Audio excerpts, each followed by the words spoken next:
Good morning. Because we did book talk so late in the week last week, I didn't get as many books read between now and then to talk about.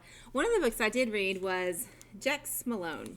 It's in mystery, and it is about a girl who normally lives in New Jersey with her mom, but her father lives out in Vegas, and they have a custody agreement. She's supposed to go see him every summer, and she just doesn't. Like she makes up things she has to do. Her cat dies when she's in mourning. Multiple years go by, and finally a family court judge gets involved. It's like, listen, you're gonna go see your dad this summer.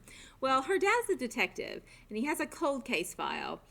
And when she shows up in the neighborhood, her dad goes off to work, as you know parents do, even when your kids from out of state come visit you.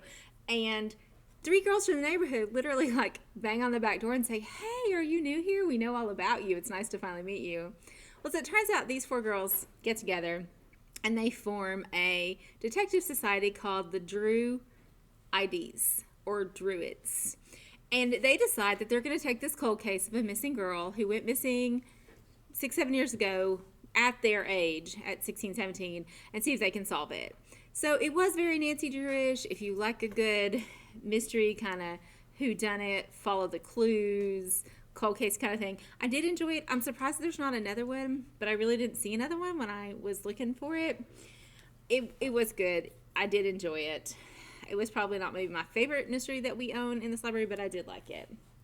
I also read another book, which was a NetGalley, which I know I've talked about before. Sometimes I read books that aren't out yet because as a librarian, they want me to like them enough to buy them, which we do. I mean, that's the whole point. So instead of talking about the NetGalley I just read, which we don't have because it's not published yet, I'm going to talk about these NetGalleys, which we own in hardcover form now.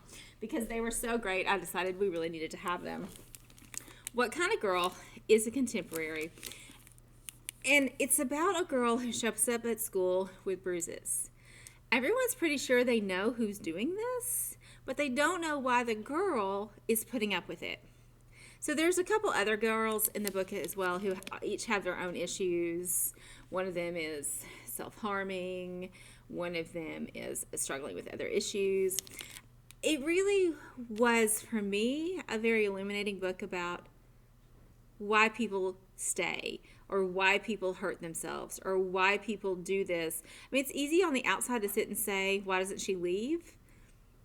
Maybe there's a reason. And so for me, I learned a lot. I really did like it. It was a very good book. So if you like a contemporary book, this is the book for you. The other four books I'm going to talk about are all romances, which of course you know I love. I do enjoy a nice little romance. But this romance is also a sports book, as if you couldn't tell by the cover. Throw Like a Girl. This girl's a softball player out of school, and at the last game of the season, like the lead up to state, right? Like the game before state, someone says something about her sister, and she throws a punch. And then she throws another one, and then a few more later, they haul her off, and suddenly she's not the star player on the softball team anymore. And so they yank her out of the private school that she's in and put her in public school. As it turns out, star quarterback is out for a couple of games, and he sees her playing football with her little brother who wants to be on the football team, and he watches her throw, and this whole Throw Like a Girl is a riff on the fact that she throws amazing, and she's really great.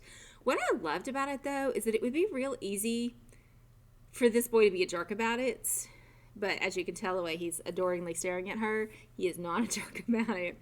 And also, most of the other guys on the team really aren't either, even though one of the guys on the team is her ex. Anyway, it's very good romance sports book. This is a Katie McGarry book, and if you've ever read her, you know that she's just really great. It is also in romance. It has a little otherworldly of it. She gets migraines, this girl does, and a family moves in downstairs. She and her dad own a house, and they rent out the bottom half of it as an apartment, and the kid downstairs is bad news, according to her dad, kind of thing. But her migraines are so debilitating that sometimes it's nice to have someone there. It is a love story, but it's also kind of heartbreaking. Like, there's some sad bits. So I really did enjoy this one. There's some serious stuff in it. So, like, her mother has died. That's why it's just her and her dad. And the boy who lives downstairs, he has a little sister. There's some stuff going on with that. It's really good. So this one is just flat out cute, obviously tweet cute. It's two kids who start a Twitter feud not knowing who the other one is, and they're both doing it for their prospective family restaurants. It's as cute as the cover looks.